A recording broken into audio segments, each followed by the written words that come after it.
In this video, I'm going to reveal 4 magic words that make women want to f you. 4 words that let you turn hot girls into your buddies, girlfriends, friends with benefits, even have threesomes or orgies with them. And before I tell you what this 4-word incantation is, understand these are not words you say to a girl, they're words you live by. And these 4 words are my reality, my rules. My reality, my rules. So what does this mean? And how does it make women want to sleep with you? That's what we're going to talk about in this video. And if you're new around here, just a quick background on me. I used to be painfully shy growing up. I was a virgin. I was an incel, but I got sick of getting rejected. So when I was about 21, I started doing nofap. I started lifting weights, going out, approaching women. And eventually I wound up sleeping with a lot of different girls, having a lot of success in dating. You can see me with some of my past girlfriends on screen now. And what I want to talk about today is really the core philosophy that allowed me to do this, to go from getting no girls to getting pretty much any girl I want at this stage. And it really is this simple 4-word maxim of my reality, my rules. So what does that actually mean? Well, what it all boils down to is that women want a man who knows who he is. They want a man who knows who he is, who knows what he is, but more importantly, who doesn't apologize for being what he is. So this 4-word incantation of my reality, my rules, what it really means on a practical level is knowing what you are and being unapologetic about what you are. That's what makes women want to fuck you. That's what creates a kind of magnetism and an aura around you that most guys simply do not have. It comes down to having self-knowledge, knowing what you are, knowing what your nature is, and then being very unapologetic and uncompromising about that. And this is true both when you're first meeting a girl, but also in the relationship itself. Doesn't matter whether you've known her for 7 seconds or 7 years, you've got to always act in alignment with this principle of my reality, my rules. You know, in my life, in my reality, this is the way things work. This is what's normal to me. Going home with you, even though we just met 30 minutes ago, is normal to me.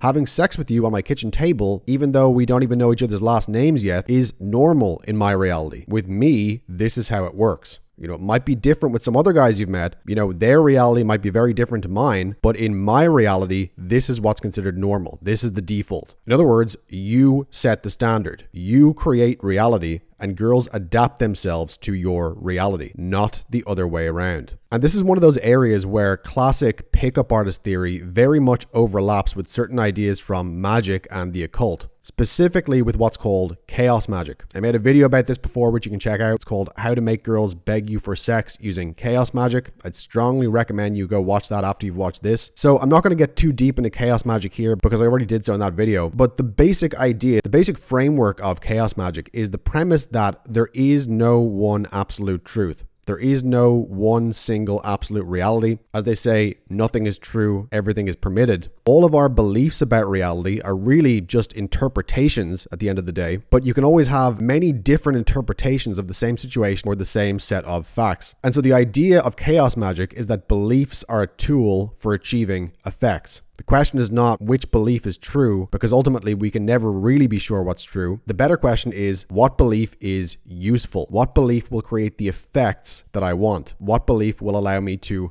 do my will? According to, you know, the classic Aleister Crowley definition of magic, that magic is the science and art of causing change to occur in conformity with will. And that change can be either a change inside you, an internal change, or it can be some change in your external environment. But the point is, one of the best ways to do magic, to create change, whether internal or external, is to change your beliefs about what you consider to be true. This can, in certain cases, almost teleport you into an alternate reality where things are more harmonious with those beliefs. And in meeting women, this principle comes into effect very, very powerfully, because girls will very often fall into whatever frame of belief you hold yourself. You know, if you think sex is a big deal and it's this very serious thing that, you know, is very heavy, she'll also feel that way. On the other hand, if you think sex is very casual, it's just a form of expression like a handshake or a hug, she'll very often fall into that frame as well. And so living life on your terms, having as much sex as you want, having relationships on your terms, it all comes down to having a very strong frame of reality, a very strong reality bubble or reality field. Or in other words, my reality, my rules. So I'm going to talk about how these 4 magic words apply in 4 different areas here. We're going to talk about how this applies, first of all, in being unapologetic about wanting sex, which is probably the number one most important mindset you need to have for meeting women, and the number one mistake I see most guys making today. We're going to talk about how it applies to age gap relationships and dating younger women. You know, I typically date girls who are as much as 10 years younger than me, sometimes more. So I have some thoughts on this. We're then going to get into how this my reality, my rules principle lets you date multiple women, you know, have multiple girlfriends,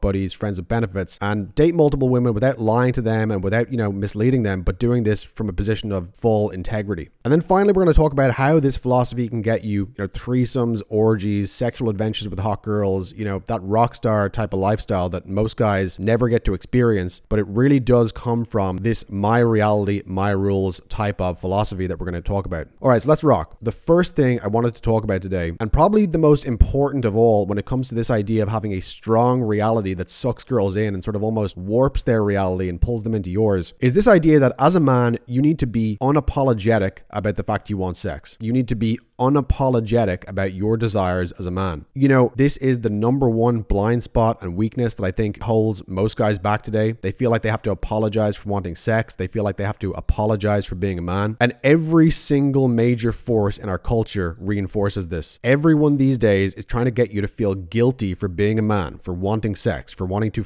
hot young women. And this is true of all sides of the so-called culture war, both the left and the right. You know, the left is obviously against natural male sexuality. You know, a good example of this is the famous progressive journalist Ezra Klein, who wrote back in 2014 that men need to feel a cold spike of fear when they begin a sexual encounter. Yeah, no thanks.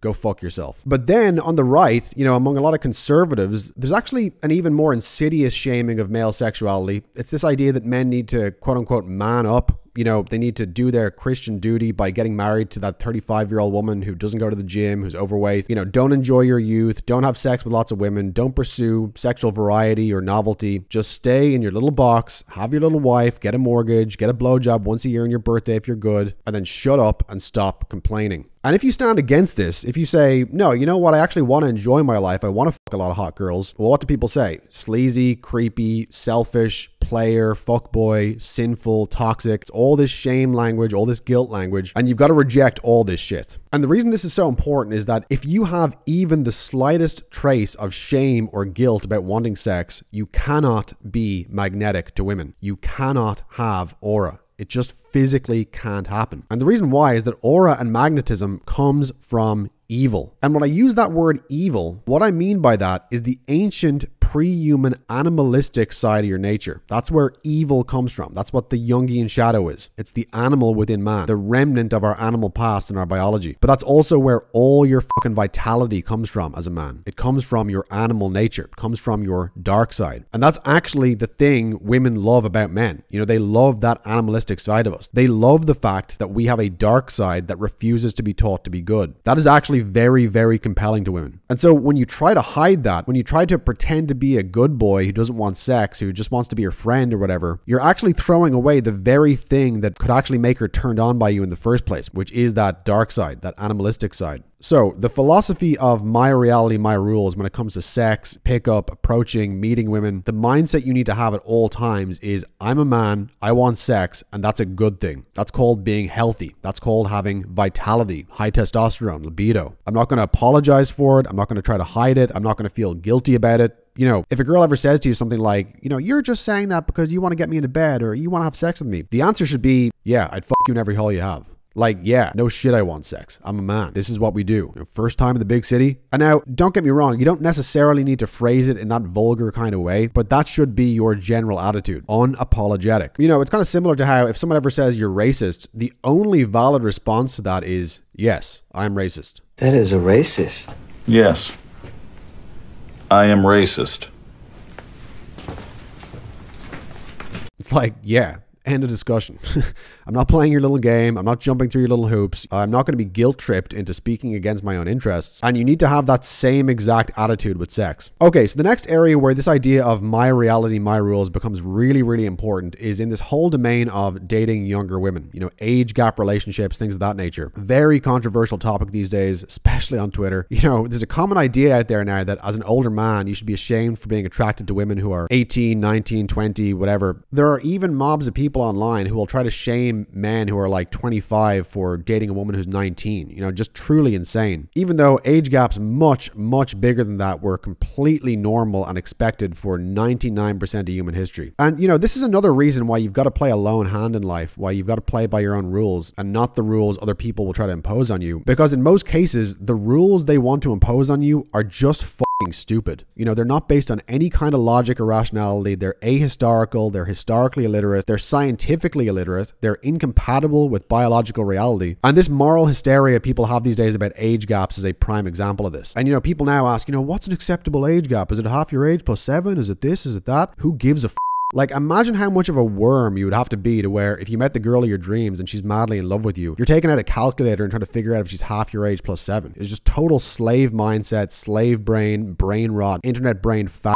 Now, the other thing about this is that, again, this is a case where if you think something is normal and you act like it's normal, other people will generally fall into that frame. For example, you know, a couple of years ago when I was 31, my girlfriend at the time, one of my girlfriends, was 19. This girl was a stripper, Instagram model, you know, goth girl, very wild, very smart, kind, you know, amazing girl. We had a great connection. But now most people in modern society, you know, most women my age or, you know, regular dorky beta males who work in an office or whatever, if they saw that written down in black and white, you know, 31-year-old man dating a 19-year-old girl, their reaction to that would be disgust, it would be horror, it would be, you know, he's exploiting her or he's a predator, she's too young, blah, blah, blah. But in reality, you know, I would take this girl out for dinner, you know, I'm wearing a business suit, meanwhile she's dressed like a teenager because she is one. But in actuality, no one batted an eye. Like, if you actually saw us together, it doesn't look like anything weird or untoward is happening. It just looks like, oh, that's a couple. You know, pretty attractive couple actually. And it was the same when I brought this girl around my friends or when I met her friends who were her age. You know, nobody fucking cared. Nobody barely even noticed the age gap, let alone commented on it. In fact, if anything, I was actually somewhat disappointed because I like being controversial, but in practice it wasn't controversial at all. You know, and again, the reason why is my reality, my rules. You know, if you act like something is normal, if you know that what you're doing is right and you know in your own heart that you only have good intentions, then other people will usually fall into that frame and they'll feel like what you're doing is normal and good as well. You know, when I approach a girl who's 18 or 19 or 20 or whatever, I don't feel like I'm doing anything weird. I know that I only have positive intentions. I know that historically it's completely normal for a man in his 30s or even older to be pursuing women that young. I know from reading history books, from being very, very well read, that that is the norm for human beings, not the exception. So again, it's another self-fulfilling prophecy. You know, if dating younger women is normal in your reality, she'll feel like it's normal and she'll fall into that because it's the law of state transference. You know, whatever you feel, she feels. Now, are some people going to judge you for dating younger women? Sure. And they're entitled to their opinion. You know, there's plenty of women my age that are probably disgusted to hear that I date 19-year-olds sometimes, and that's fine. They have every right to feel disgust about that. They're entitled to their opinion, just like I am entitled to ignore their opinion, which I do. And the basis on which I ignore their opinion is this. You always have to ask yourself in these types of situations, is this person living a life that I would want to live? And if the answer to that question is no, then you can generally discard everything they've ever said, everything they've ever thought. You can discard all their opinions, all their moral judgments. They're not relevant to you because guess what? This person evidently does not share your values. Now, if they were living the type of life you would want to live, that's a sign the person probably does share some of your values. And in that case, their opinion might actually be worth considering. You know, if a person who I admired and wanted to emulate took me aside and said, listen, I think it's wrong that you're dating a 19-year-old and here's why. I may not agree with them, but I would take what they said under advisement. You know, I would definitely think about it, chew on it, meditate on it. I'd be very open to the possibility that, you know, maybe I am wrong on this. Maybe there's something I haven't considered yet. However, that's never happened to me and it probably is never going to happen because it just so happens that the only men I admire on this earth, they really don't tend to give a shit who other men want to sleep with. You know, the greatest artists who ever lived, the greatest writers, the greatest musicians and rock stars, pretty much all of these guys, without exception, have dated very young women. So, you know, I'm supposed to give a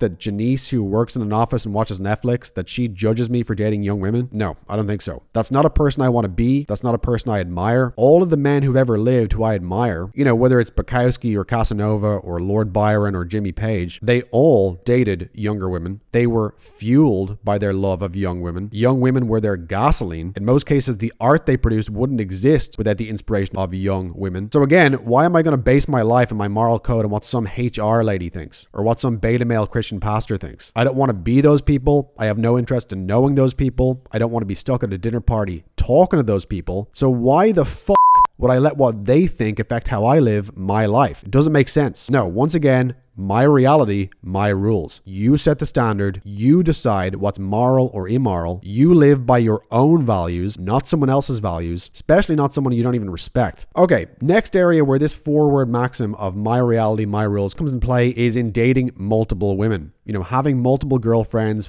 buddies, having relationships on your own terms. And again, there's a lot of guilt around this, both conscious and subconscious. You know, there's a lot of shaming. A lot of people, men and women, will try to put you into a frame and get you to accept a moral premise that you're a bad person if you don't want to be sexually monogamous with one woman. They'll try to tell you you're bad or you're being selfish if you want to have sexual variety. Now, again, the answer to this, the attitude you need to have is my reality, my rules. It's your life. You should be selfish about how you want to live it. So you never wanted a regular type life? The fuck is that? Barbecues and ball games? You don't have to justify or explain how you want to live to anyone else. You know, this whole idea that being selfish is bad is a huge crock of shit anyway. You know, when people accuse you of being selfish, what they're really doing 99% of the time is trying to bully you into doing what's in their best interest rather than what's in your best interest. You're the one who's expected to sacrifice your self-interest for someone else's good, not them. Now, self-sacrifice can of course be a noble thing, but not when you're being guilted into it. When you're guilted into self-sacrifice, when you're guilted into doing something that's against your own interest for someone else, that's called being a fucking mark. That's called getting played. And what a lot of guys do, and what they are, is they are marks who get worked, who get conned, who allow themselves to be guilted and bullied into doing things which they themselves don't actually want to do. They accept situations, they accept relationships, they accept terms and rules in those relationships, not based on choice, not based on will, not based on thought or logic or reason, but based on guilt, based on conformity. The feeling that, well, I guess this is what everyone else does, so I better do it this way too. No. Being a man, being a grown adult, means taking responsibility for your own life. But by the same token, it also means taking charge of your own life, not accepting other people's terms for how you're expected to live. It's about knowing who you are, knowing what you want, shouldering whatever the burden is of getting that, and not being willing to settle for anything else. So the example here is dating multiple women. You know, how do you date multiple women at the same time and have them feel good about it? I surveyed my audience recently, and this was the biggest thing guys said they wanted. And it's a big question many guys have asked me over the years. You know, I've mentioned at different times that I've had multiple girlfriends or friends with benefits at once. And guys will always ask, like, you know, how do you set that up? You know, like, what do you say to a girl you're dating to convince her to let you see other women while she's exclusive to you? And what I'd like to suggest to you here is that you're looking at this completely backwards. You, as a man, are supposed to live your life in whatever way you want to live it. The onus is on the girl to convince you to do otherwise. You should never be sitting down with your girlfriend and trying to convince her why she should let you sleep with other girls. If you're even having that conversation, you've already lost. Because to even have the conversation is already to concede the premise that she can let you do anything. And I do not concede that premise,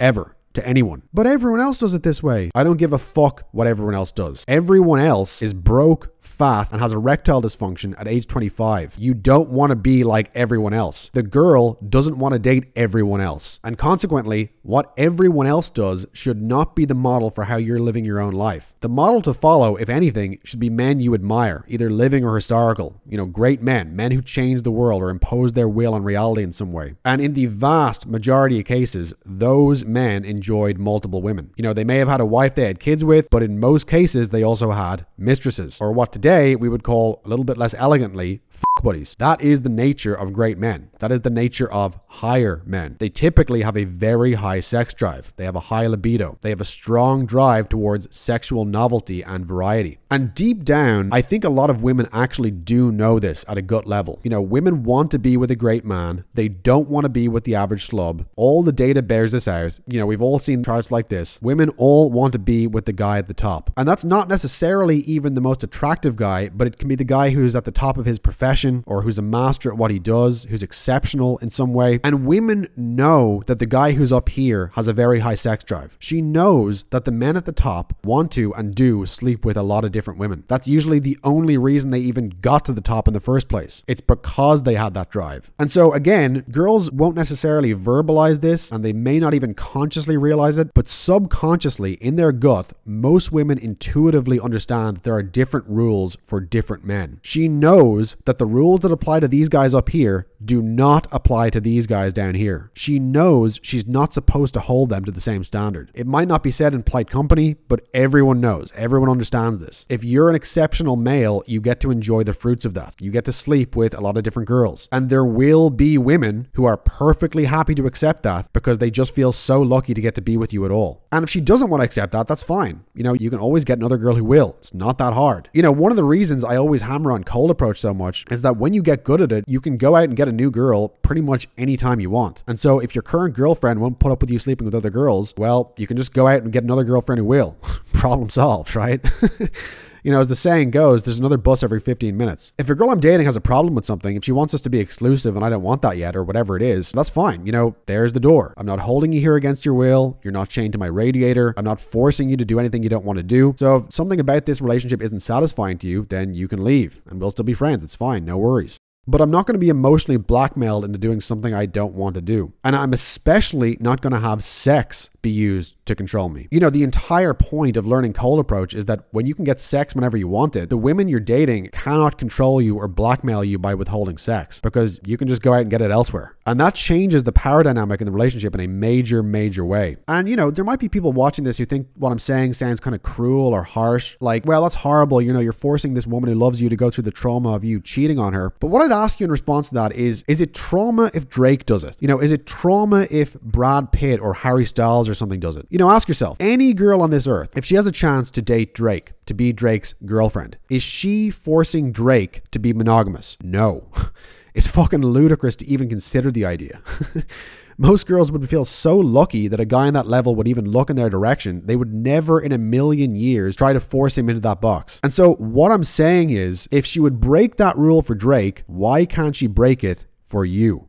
Worth thinking about sometimes. So when it comes to creating relationships on your own terms, once again, it's my reality, my rules. This is how it works in my reality. If you don't like it, you can leave and you can go live in another guy's reality. But in my reality, this is how we do things around here. Take it or leave it. I'm not forcing you to do anything. I'm not pressuring you to do anything. But if you want to sail the high seas on this pirate ship, this is how we operate around here. Okay, final thing I wanted to talk about in this vein is this idea of having threesomes, sex orgies, you know, wild sexual adventures. And this is a really interesting one from personal experience. You know, people always tell you, be yourself or be an individual. You know, become who you are. And everyone agrees those are good things until you get down to the actual application. You know, take this idea of having threesomes or having sex with a girl, then having sex with her friend while she waits there scrolling on her phone or whatever. That's who I am. I'm the kind of guy who does things like that. Being myself means doing that. Becoming who I am means doing more stuff like that. And again, I'm not going to apologize about that to anyone. Those kinds of things are normal to me. They're my reality. I'll give you an example of this. This one time, picked up a girl at the club. She came back to my place. We had sex standing up. And then her best friend, who had been out with her that night, she came over as well. You know, they're both dolled up. They're wearing little black dresses. So anyway, the three of us hang out at my place. You know, it's 3 a.m. or whatever. We have some drinks, then eventually we go to sleep. I sleep in my bed with my girl, and her best friend sleeps in my guest bedroom. And the friend was very hot. So the next morning, while the girl I'd been with was still asleep in my bed, I go into the guest bedroom. I start talking to the friend. Well, one thing leads to another, and we end up having sex. And eventually I pass out. Well, my girl, you know, the original girl, the girl I first hooked up with, she comes in a little later. She finds me naked in bed with her best friend, and she gets angry. But I took her aside and I said, listen, I'm evil.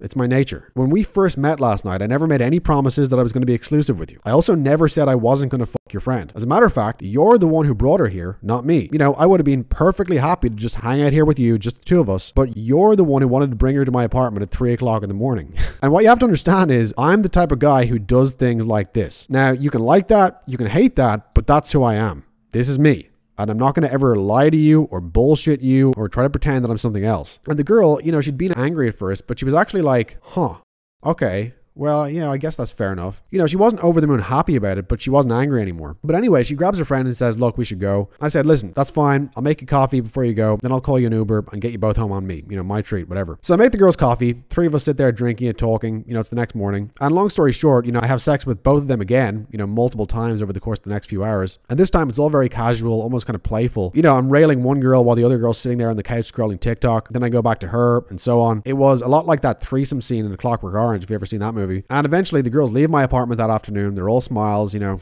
giggling as they walk out the door. And so what do you think was the upshot of that? You know, do you think they hated me? Do you think they thought I was a bad person? No. Later that night, I actually see on WhatsApp, I've been added to a group. It's just me and these two girls in the group. They've just created it and they named the group Daddy's Girls.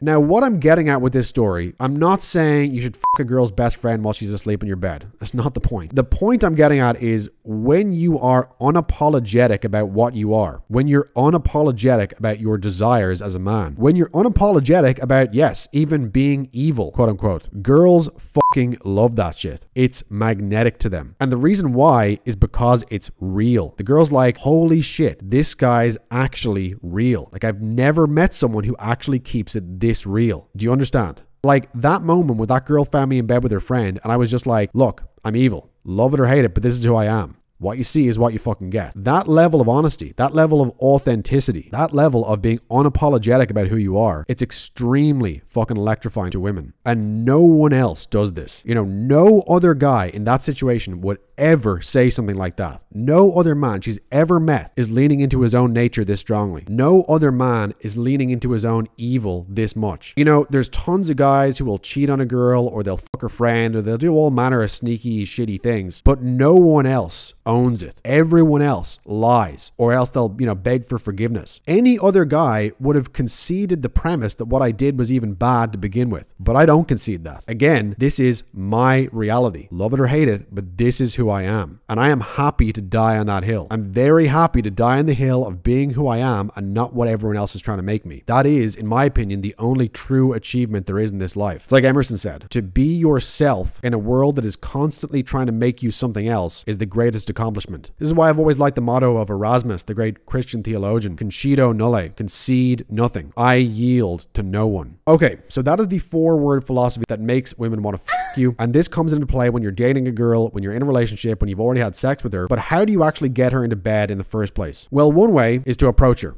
But another way is to have her approach you. And this is something that happens to me very often these days. It happens to me multiple times a night, every night I go out almost. Despite the fact that I'm not good looking, I'm not tall, I don't have child genetics. You know, the last girl I slept with actually approached me first. She basically gamed me, she chased me, she did all the work, and then I just took her home and we fucked. And I actually have a free book about this where I show you the 5 things I've been doing that basically compel hot women to approach me first. Now I say hot women, obviously when you do these things, you're going to get approached by a lot of ugly women as well. Obviously don't sleep with those, but if you follow the tips in this short guide, you will start getting approached by a range of girls, including some very hot ones, I guarantee it. So if you want this book, like I said, it's completely free. Just click the link in the description below, enter your email address on the next page, and I'll email you this free report. And when you do that, you're also going to be signed up to my free email newsletter with daily new articles from me about dating psychology, game, attracting women, animal magnetism, as well as some of the more occult or esoteric topics that are often too weird to talk about here on YouTube. And make no mistake, my best free content is posted to my email list. It's not posted here on YouTube. The stuff I put on YouTube is just a tiny fraction of what I'm doing online right now. The main thing I'm doing is writing my daily email newsletter. That's the mothership. That's where I post all my most cutting edge new ideas and techniques. The YouTube is really just something I set up to get more subscribers onto the newsletter. But the newsletter is where the real action is. And anyone who's been subscribed to me for a while will vouch for that. So make sure you sign up to my email list now at the link below. Click the link in the description. And like I said, when you sign up for the newsletter now, I'm also going to bribe you by giving you this free book I wrote, How to Make Beautiful Women Approach You, no matter your looks, age, or money. Get that now while you still can. I may not offer this forever. I could pull this offer down at any time. So sign up now. Get your free copy while it's still available. And then if you like the newsletter, you can stick around. Or if you don't like it, you can easily unsubscribe at any time. But make sure you grab that free guide right now while it's still available. So click the link in the description below to get your free book right now. I'll see you over there.